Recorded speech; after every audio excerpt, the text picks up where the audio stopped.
வேடச்சந்தூரில் 3 வயது குழந்தையை கடை முன் தவிக்கவிட்டு நண்பரை பார்க்க சென்ற தாய்மாமன் போலீசார் மீட்டு பெற்றோரிடம் ஒப்படைத்தனர். திண்டுக்கல் மாவட்டம் வேடச்சந்தூர் மார்க்கெட் ரோட் பகுதியில் உள்ள ஒரு ஜெராக்ஸ் கடை முன்பு நீண்ட நேரமாக 3 வயது பெண் குழந்தை ஒன்று தனியாக உட்கார்ந்து இருந்தது.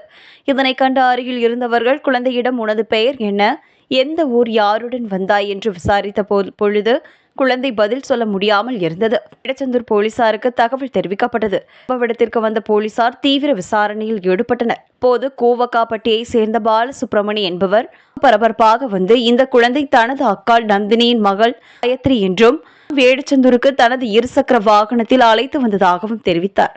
காயத்ரியை உட்கார வைத்துவிட்டு அருகே உள்ள தனது நண்பரை பார்க்க சென்று விட்டதாகவும் தெரிவித்தார். இதைத் தொடர்ந்து சிறுமி காயத்ரியை போலீசார் போலீஸ் நிலையம் அழைத்து சென்று பெற்றோரை வரவழைத்து வாங்கிக் கொண்டு அவர்களை எச்சரித்து அனுப்பி வைத்தனர். சம்பவத்தால் அந்த பகுதியில் சிறிது நேரம் பரபரப்பான சூழ்நிலை ஏற்பட்டது.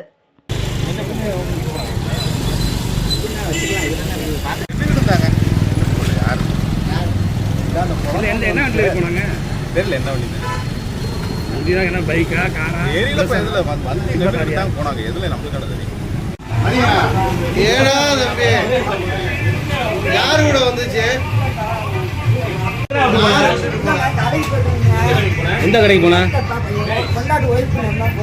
கொண்டாட்டி ஒய்ப்பா உள்ளே அப்புறம் விட்டு போன தனியா